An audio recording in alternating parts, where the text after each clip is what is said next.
Тоді ми були геть іншими, поза політикою, поза контекстами, поза тим, що здавалось маленьким та фоновим, поза минулим, та поза вчорашній день у сховищі, і позачергова болюча розмова по телефону між тими, хто на нулі фронтовому, та тими, хто на нулі ментальному. Все це змінило зсередини нас. Весь цей сюр інфернальний зняв з очей темну стрічку. Ми бачимо світло, розпочинаємо відлік з того дня, коли внутрішній демон втік кудись від сорому зблідлий. Так, можливо, ми перевзулись, можливо, хтось розумів це раніше, а всі помилки пронесемо крізь час. Їх ніхто вже не вирішив критикувати. Ми це зробимо краще за тебе. Під ногами земля і досі пече, досі просим пробачення в неба за те, що не бачили очевидного, за те, що нічого не чули. Та якщо перевзулись, то тому, що стали дорослі і самі себе перевзули. Зараз стільки порад навколо, неможливо забрати. Всі перевзулись чи змінились на краще.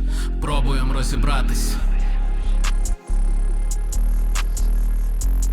Степан, що у твоєму світогляді змінилось 24 лютого цього року або після? Ну, були різні стадії, певно. Якщо брати перші 3 тижні, я пам'ятаю, на якихось так званих чергуваннях тут через сходи в арт-центрі я сидів і дивився Джохара Дудаєва. Ці такі відомі документальні якісь фільми, зняті в Естонії, якщо я не помиляюся, 94-й рік. І намагався зрозуміти, що таке прийняти смерть. Тому що було страшно, я не знав, в принципі, як війна виглядає. Ну, ніхто до такого не готовий, в принципі. І були якісь певні уявлення, що в один момент тут перестануть ходити люди з кавою, і почнуться бої і так далі. Тому це дуже сильно лякало, не давало спати. І я якось намагався дивитись на цього чоловіка, в якого погляд дивиться кудись крізь тебе, наче він тебе вже бачив разів мільйон і просто тебе бачить як рентгеном. І говорить про смерть, про честь.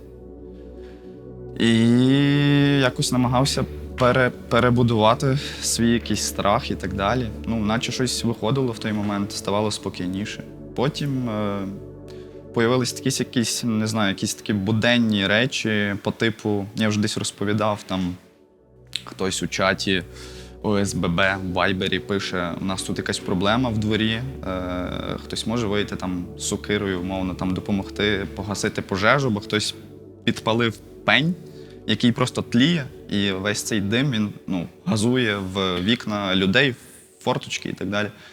І в один момент я думаю, Степан, ти ж оце недавно, ще десь восени, був якийсь такий аморфний, якийсь такий закритий в собі, і, в принципі, тебе фактично ніхто не цікавив, крім тебе. Ну, в якихось таких пропорціях більш-менш здорових, але все одно.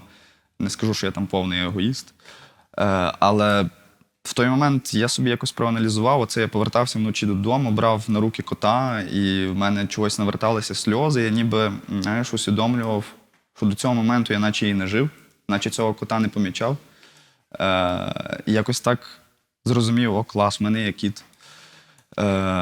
І от з цього моменту якось починається наче якесь життя, і от ця звістка в Вайбері заставила взяти сокиру, чого би я ніколи раніше, мабуть, не зробив, і вийти в двір, і зробити це, і піти додому, і наче відчувати якусь сатисфакцію. Тобто якось міняється, змінилося якесь відчуття себе в суспільстві, змінилося якесь відчуття відстороненості, бо я зрозумів, що люди можуть допомагати один одному.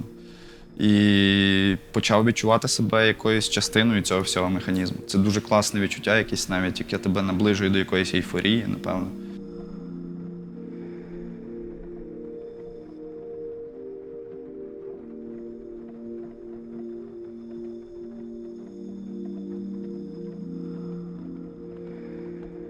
Мені здається, в кожного, в принципі, ставлення змінилось в якомусь такому глобальному плані до багатьох речей, зокрема, там, вічна, ну, це, якщо це все екстраполювати в середовище культури, там, якоїсь контркультури, андеграундного мистецтва, завжди була оця така, такий наратив, типу, що влада, вона завжди робить все тут погано, і ми тут, коротше, заради протесту, аби все змінити. Ну, такі якісь утопічні підліткові речі. І мені здається, що, як показують навіть якісь опитування, українці почали довіряти владі. Українці люблять свого президента, довіряють йому. Українці мають героїв, про яких десь, можливо, за океанами, знаєш, якісь сценаристи намагаються зробити голлівудські сценарії і це висосують з пальця. А у нас це є тут. Це живий приклад того, що супергерої є поміж нас. І я думаю, що загалом люди почали... Ну, знову ж таки, можливо, я досить інфантильний і романтичний, але мені здається, люди почали один одного поважати більше. І, не знаю, у нас постало таке питання, як перехід на українську мову. Хоча це звучить абсурдно, досить, погодься. Українці переходять на українську мову. Ну, але в таких реаліях ми відбувалися під якимось таким ковпаком дивним, який складається з якихось екзекуцій і так далі. І українці почали не підйобувати один одного за те, що хтось там неправильно вимовляє українське слово, є якась підтримка. Тому загалом, мені здається, суспільство якось, ну, принаймні в моїй бульбашці, якось об'єдналося заради одної ідеї. І мені це подобається. Мені подобається жити в такій країні. Ти не боїшся, бо я дуже боюся, що це вже десь можна в якихось сферах там, суспільного життя бачити, що те, що ми відчули в перший тиждень, 2-3 місяць повномасштабного вторгнення, ця ейфорія, взаємна підтримка і так далі, що цей запал він пройде, і що все піде на спад, і ми повернемось знов в той стан сплячий, в якому хай не всі, але дуже багато людей знаходилось. Та звісно, що боюсь. Я не знаю, як тут ще відповісти. Просто десь навіть недавно говорили зі знайомими.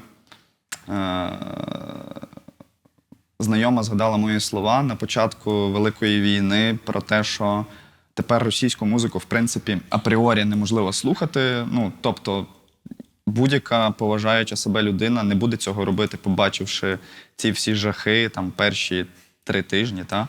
І я так ходив, і всім оце маячив. Ну, та все окей, тепер українська музика піде вверх і заживемо, як то кажуть.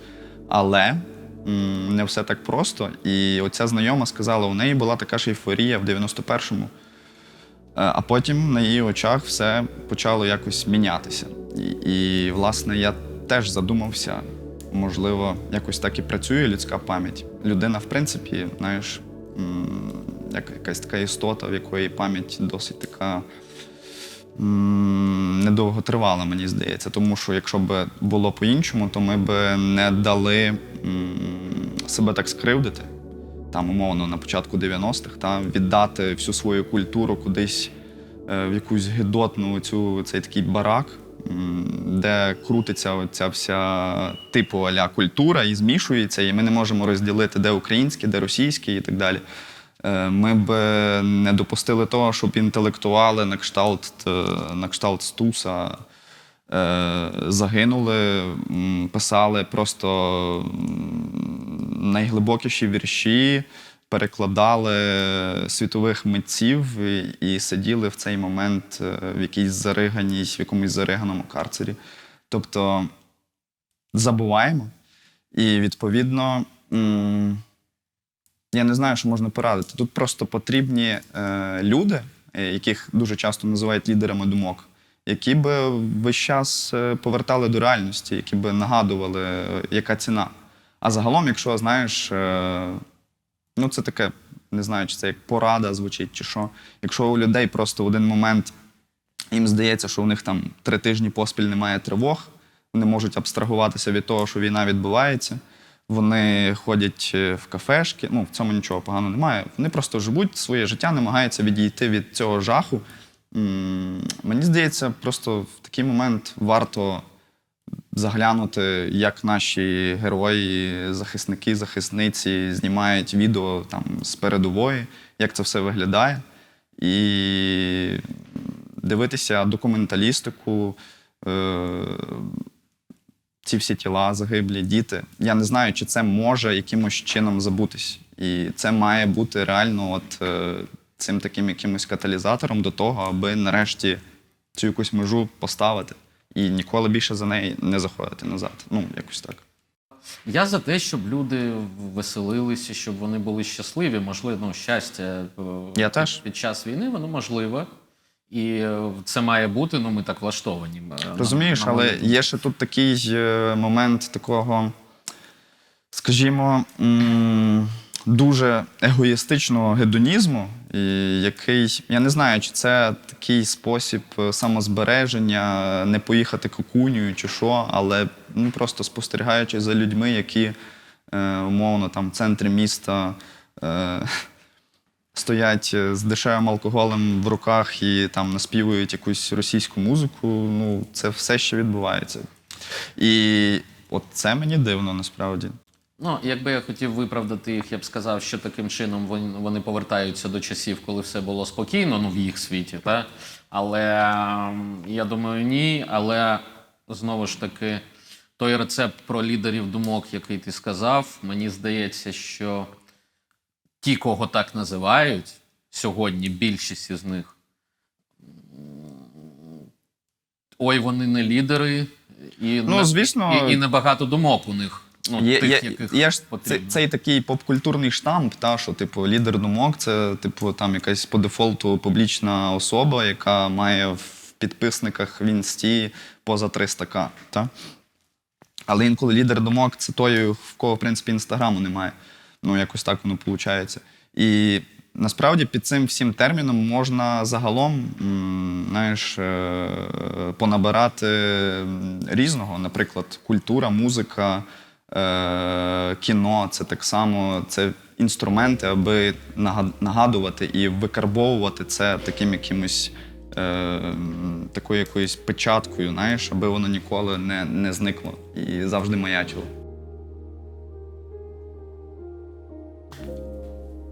В мене 24 лютого стався, я не знаю, як я не з'їхав з глузду взагалі, тому що картинка світу, я з тих людей, про яких кажуть, що вони перевзулись, чи я не знаю, як це назвати, в мене змінилось світосприйняття, сприйняття себе і сприйняття всього, що відбувається. Це почалося там, звісно, з того, яку музику ти слухаєш, чи слухаєш ти російську, чи ні, чи використовуєш ти їх ресурси, медіа, чи ні, чи розмовляєш ти українською, чи ні, і так далі. То те, що питання навіть не сорому, а це дивно, це було очевидно.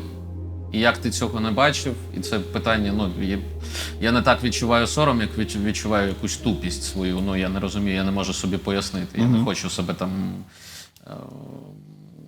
якось кривдити ментально, але мені просто цікаво, як це могло зі мною відбуватись. Я хотів поговорити ось про що. Ти з тих людей, принаймні так здається зі сторони, хто своєю творчістю і в своїх інтерв'ю, і всією своєю діяльністю ти казав про речі ці очевидні ще до того, як це, як кажуть, стало мейнстрімом. Ти казав про це, про важливість мови, про важливість відмови від російського ринку, про якісь суспільні вади негативні, які в нас є. Ти казав про це доволі давно. Але я тебе переб'ю. Поміж того всього, я теж приїбався місцями. Так що оця тупість, про яку ти говориш, це насправді це нормально. Як не крути.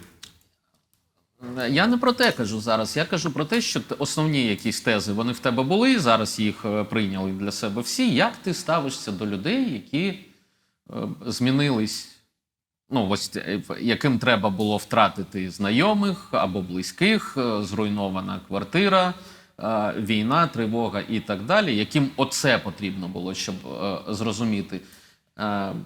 Чи виникає в тебе імпульс? Я ж казав. Чи виникає в тебе імпульс? Ой, перевзувся, треба було раніше. Чи ти навпаки радієш? Молодці, краще пізно, ніж ніколи. Яке в тебе ставлення до цього? Ну тут завжди, якщо у тебе є якийсь попередній досвід в такому плані, ти завжди до цього будеш ставитись з розумінням. До прикладу, як ми знаємо, в принципі, будь-який шлях до якогось катарсису, він так чи інакше завжди полягає в тому, щоб відчути на собі кризу, стрес, біду, я не знаю. Ну, умовно, разів 20 вже це десь говорив про втрату близьких. Та? Коли вони в тебе є, ти там приходиш додому, на кухні вариться їжа, ну, такий якийсь домашній затишок, голоси. І це для тебе така буденність. Ти навіть не усвідомлюєш, який скарб ти маєш зараз. І коли ти його втрачаєш, коли ти знов заходиш в цю хату і там нікого немає, там повна тишина, тоді ти вже усвідомлюєш. Така людська природа. І тут, мабуть, можна якось провести таку паралель. З іншого боку, як я можу ставитись до цих людей? Тут є дуже прості якісь терміни для пояснення. Коли це щиро, тут я вже опираюся просто на свій якийсь досвід. Тобто, ти коли спілкуєшся з людьми, так кожен, хто спілкується там з людиною незнайомою, знайомою, байдуже, ти ж в її словах відчуваєш, коли вона щира, коли вона, дволика, коли вона грає, коли вона намагається викликати в тебе якусь емоцію через свій образ, який насправді не є таким, коли людина намагається там видаватися тою, ким вона не є, грає на публіку. Я наприклад, це все відчуваю. І це все якось екстраполюється в ситуацію з цим катарсисом на фоні війни. Тобто є люди, які реально були, вони і самі кажуть, що я був тупий десь моментами. Тобто я ніколи там не відчував себе малоросом, я любив Україну. Я, не знаю, слухав цю російську музику, але я знав, що в мене є своє, і українську так само слухав, і підтримував максимально, як тільки міг. І, зараз я не можу по-іншому, бо в мене всередині відбувається відраза. Мені, соромно. І коли це щиро зроблено, звісно, що ти віриш, і ти бажаєш цій людині тільки успіху і, якоїсь подальшої оцієї, якщо це можна назвати, інтеграції в суспільство, відчути себе частиною цієї країни і нарешті зрозуміти, що таке патріотизм і так далі. Бо ці всі речі, вони, знову ж таки, за рахунок якоїсь цієї шоу-бізнесової гри, яку я називаю політикою, він називав колись, дуже деформовані ці всі поняття. Любов до країни, патріот і так далі. Тому або щиро, або ні. І знову ж таки, люди, які до моменту з війною поводили себе досить якось лицемірно, чи брати середовище музичне, чи кіно, вони зараз будуть співати про козачка, ти це казав, яка ти козачка, який ти козак, умовно, без якихось персоналів. Але вони не будуть щирі. І, тут тепер, знаєш, в українця, в якогось свідомого громадянина України задача в тому, аби навчитися це все декодити і самому собі пояснювати, де фальш, а де правдиво. Це вже такі якісь речі, які просто від твого якогось внутрішнього відчуття залежать. Тобто, якщо ти вмієш себе поводити з людьми, то, я не думаю, що тебе не будуть. А якщо ти досить загублений і навіть більше ти, в якійсь такій дисгармонії з самим собою, то буде важко. Тому, знаєш, в першу чергу треба знати своїх героїв справжніх і за рахунок тих знань, які вони намагалися нам передати і передавали з покоління в покоління, якось базувати свій світогляд. Тоді буде легше. Але загалом, як показують якісь хіт-паради, у нас люди все ще обмануті, на жаль, але водночас клеють собі на дев'ятки, Жигулі, стікер «Русський воєнний корабль», з якого в один момент з салону машини може грати російська музика. Ну, от така якась парадоксальна реальність. Однією з місій проекту Reload Today є знайомство глядачів з людьми, які працюють на перезавантаження України просто зараз. Мова йде перш за все про громадські та культурні сектори, які вже не перший день, попри будь-які складнощі, роблять свою справу не заради визнання або грошей, а просто тому, що не можуть інакше. Наприкінці минулого року наша знімальна група взяла понад 50 інтерв'ю у сучасних змінотворців. І особисто я здивувався тому, скільки сучасних та активних людей живуть поруч зі мною просто зараз. Будь ласка, придивіться до них. Ці люди перезавантажують Україну тут і зараз. Більше про наших змінотворців читай на сторінках субкультурного фотобуку Reload Today. Посилання в описі до відео. Війна 2014 року, а потім криза внаслідок пандемії, вони стали такими двома каталізаторами, які пришвидшили процеси. Активність Росії в полі інформації, тобто швидше дезінформації, вона призвела до того, що українські медіа, українські журналісти стали набувати дуже серйозної експертизи у плані боротьби з дезінформацією. Тобто самі якби журналісти почали займатися визначенням, де фейк, а де не фейк. Журналісти почали започатковувати різні проекти, think-танки або інші, створювати громадські організації, які покликані верифіковувати інформацію, перевіряти, де фейк, де не фейк. Більше того, мені здається, ми взагалі були одні з піонерів на цьому ринку. В 2014 році ще європейці і навіть американці сильно не замислювалися про цю всю історію. І наші, наприклад, проект Stop Fake чи Український кризовий медіа-центр, всі вони в 2014 році виникли, і всі вони були ілюстративними і цікавими кейсами, які європейці вивчали, американці вони вивчали від нас наш досвід, як потім вибудовувати свої органи і як потім будувати політику по боротьбі з дезінформацією. Тому, в принципі, такий поштовх стався і багато проєктів трансформувалися, але я думаю, що це в кращу сторону. Для мене було це важливо. Я з дитинства читала багато літератури українською, але заговорила я саме в 2014 році. Тоді дуже багато запоріжан перейшло на українську мову. Протягом цих років, 15-го, 16-го, 14-го, вивішувала таку кількість прапорів українських. У нас куди не подивишся, на вікна, на балкони, на лоджії, скрізь майоріли українські прапори. Тобто це була така потужна внутрішня потреба доводити, що ти українець.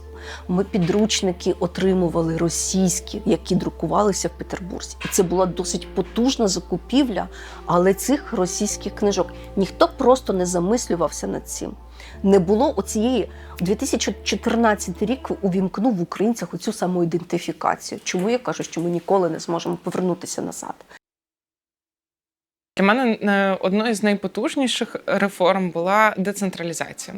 Вона, власне, повпливала не тільки на те, що тепер рішення приймаються в громадах і взагалі формування територіальних громад, а зокрема і на освіту мала вплив. До цього моменту, поки школа не мала автономії, директор не мав повноважень, директор ніс дуже велику відповідальність, але нічого не міг змінити.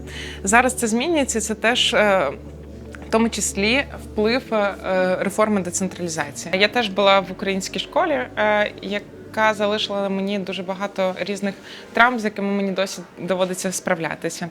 Сьогодні мені б хотілося, аби кожен учень мав значення і кожні потреби кожної дитини були враховані.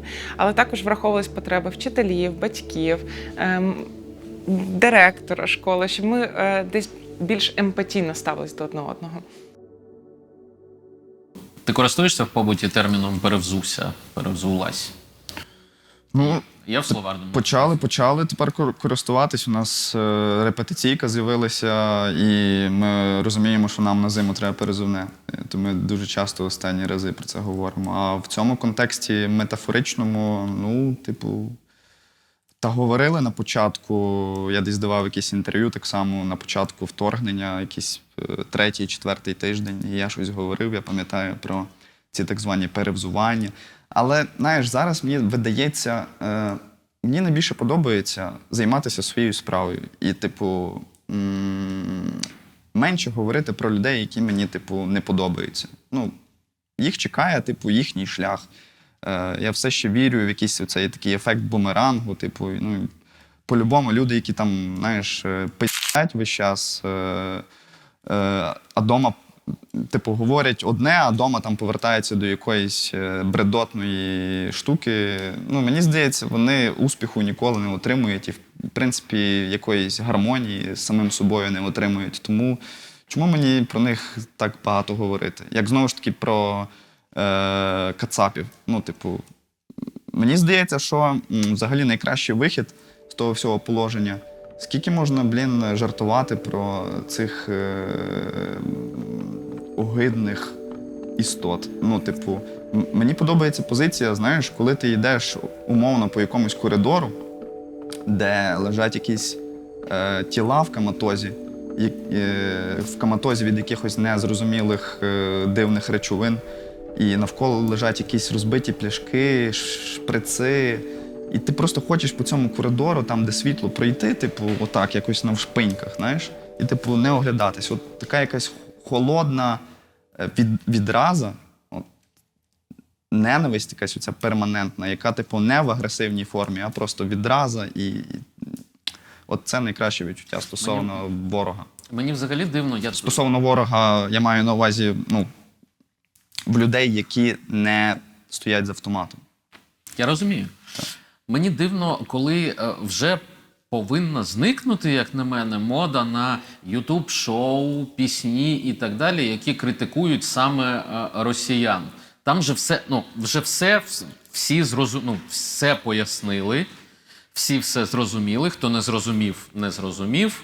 Для когось там освітню функцію виконала війна. Хтось розібрався за якийсь час і зрозумів, що це погано, і треба, ну, з цим відбуватися. Скільки ще можна мусолити цю тему, а чому російська музика погана, а чому їх культура не така велика, як нам нав'язує. Це ж якісь очевидні Ну, для нас речі. з тобою. Для нас з тобою, а вочевидь для якогось там великого відсоткового прошарку людей все ще ні. Тому що, ну, вони якось це сепарували, типу, одне від одного. Ну, типу, ракету, яка прилітає в дім, відділили від умовного, ну, не знаю, ну, не будемо згадувати, ти розумієш. Від умовного популярного артиста, який співає на кацапській і походить родом звідти.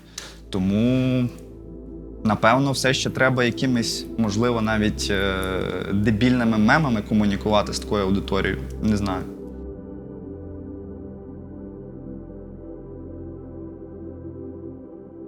Я відчуваю ось після змін, які відбулися зі мною, про цей сором, тупість і так далі, я відчуваю періодично, не кожного дня, я не лягаю спати з цим, але десь, коли напливає, я відчуваю, ну, це відчуття, мабуть, провини, якщо дуже грубо казати, про те, що це загальновідома історія, що я міг так, як зараз ставлюсь до своєї країни, до свого життя і так далі.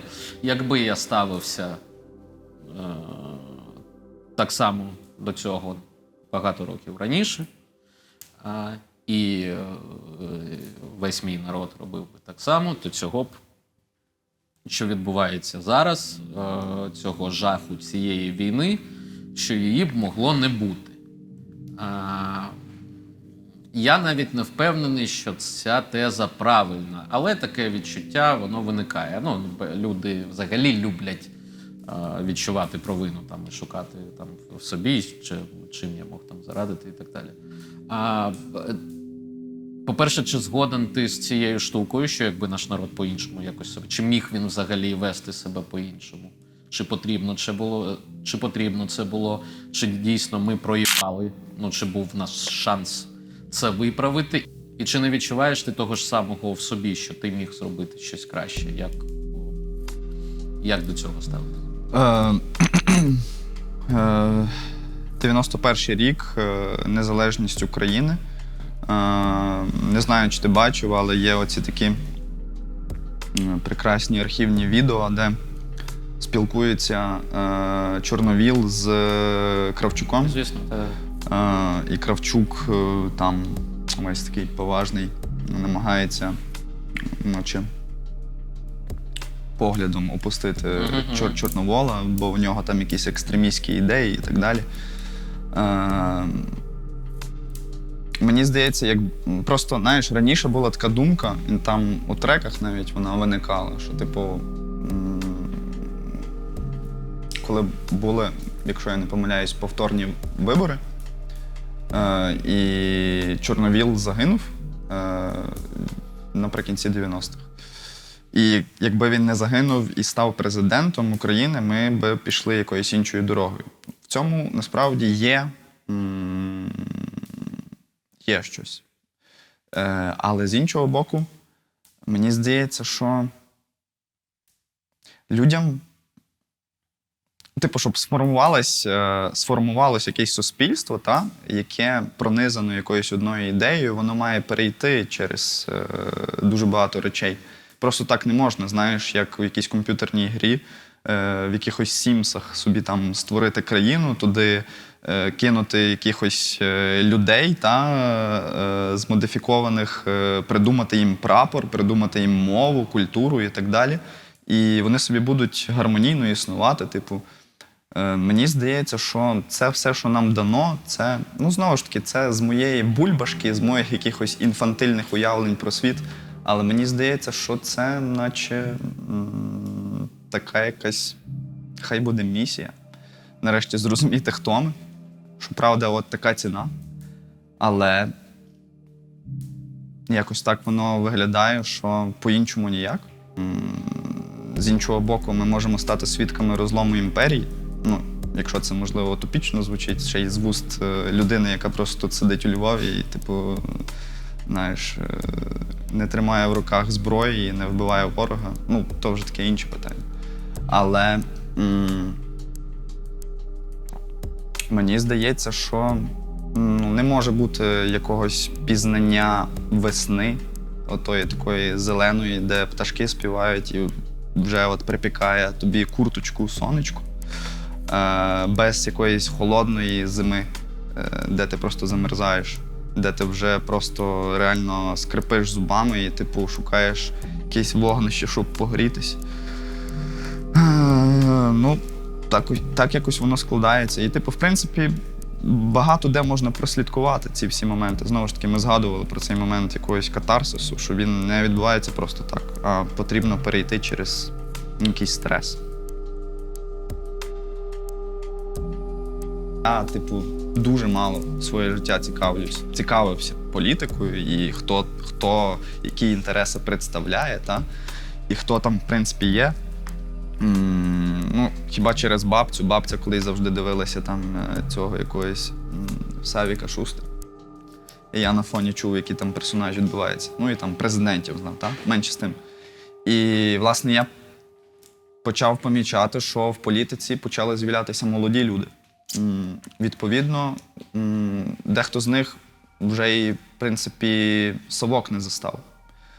Народився вже в незалежній Україні. І, відповідно, мені здається, що в освіті так само мають працювати, мабуть, люди, які не мають стосунку до совка, в принципі, бо ця вся така совочна система освіти, вона все ще деструктивно спрацьовує тут і зараз. Навіть умовно, ну, я не знаю, якісь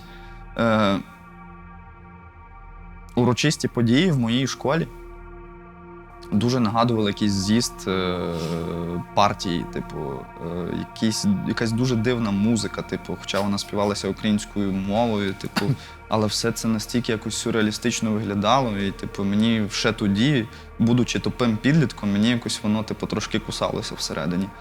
Тому видається, що потрібно ну, це знову ж таки такий якийсь органічний процес. Та? Є люди, які в один момент починають цікавитися своїм життям, починають досліджувати себе і якось розвиватися.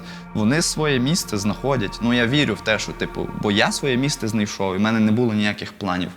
І я вірю, що, типу, якісь люди, в яких є якась там улюблена справа, професійний фах, де вони не просто за грошима, а вони, типу, хворі на голову повністю, вони займуть своє місце.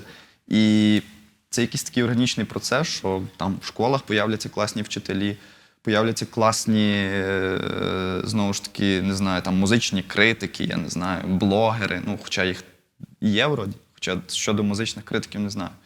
Словом, якісь органічні процеси, які, ну, на які особисто я не знаю, чи якось можна вплинути. Я знаю, що можна займатися своєю справою і робити її щиро, типу, і любити те, що ти робиш. Але це, з одного боку, можливо, так виглядає, що, типу, знаєш, знову якесь таке очікування чуда. Не знаю. Ну, типу, мені дуже важко порозумітися самим собою в тому питанні.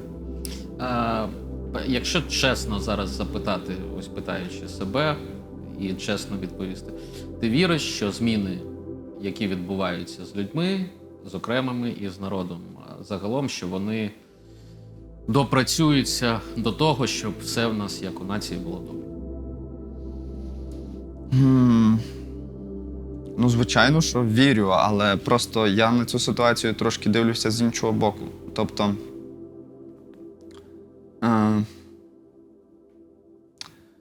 є такі якісь дуже крикливі фрази в житті людини, в чому сенс життя. І, власне, ну, і хтось там банально відповів, в чому може бути цей сенс, хіба озадачити себе тим пошуком. І поки ти шукаєш той сенс, в тому і є весь прикол, насправді. Тому мені подобається, я не знаю, яке це буде оце утопічне ідеальне життя, типу, в класній країні. Ну, оце ідеалізоване, тому що мені здається, що ми і так жили в класній країні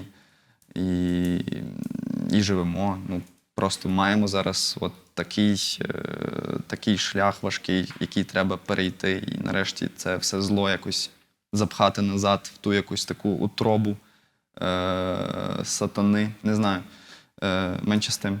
І мені подобається дивитися, як суспільство трансформується, як люди типу міняються, як вони такі, як з якогось сну прокидаються і нарешті бачать в дзеркалі себе, і люблять себе, і досліджують себе, і на фоні цього в них відбуваються якісь такі всплески серотонінові, вони щасливі і так далі. Тобто мені подобається сам процес. Ну, я народився в 90-х, де все ще було багато людей, які, в принципі, нічим не відрізнялися від москалів, по суті, ну, своєю свідомістю і так далі.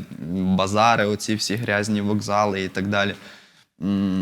Тому класно дивитися, як це все змінюється і набирає якоїсь такої форми привабливої. А коли це буде ідеальним, ну, я не знаю. Це, напевно, знаєш, як, знову ж таки, той сенс життя, і тоді вже можна, типу, опускати завіси. Степан, дякую за інтерв'ю. В кожному новому відео ми знайомимо глядачів з сучасними українськими артистами. Артист, лайв якого сьогодні ми побачимо, це Паліндром. Дякую. Хто це?